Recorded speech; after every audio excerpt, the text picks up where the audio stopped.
బులెటిన్లో మరొక breaking news మనం చూస్తున్నాం. ఏపీలో రేషన్ బియ్యం అక్రమ రవాణా ఓ మాఫియాలా తయారైందన్నారు మంత్రి నాదెండ్ల మనోహర్.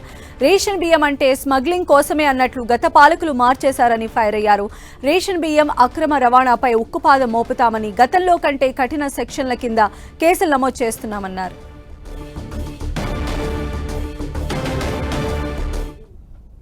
మాఫియా రాష్ట్ర వ్యాప్తంగా గత పాలకులు ఒక వ్యవస్థని క్రియేట్ చేసి వారి స్వప్రయోజనాల కోసం ఒక అద్భుతమైన కార్యక్రమాన్ని నీరుగారు చేశారు అధ్యక్ష.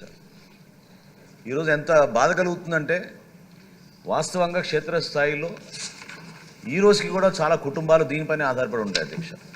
రేషన్కి ఎప్పుడు వస్తుందని ఎదురు చూస్తూ ఉంటారు.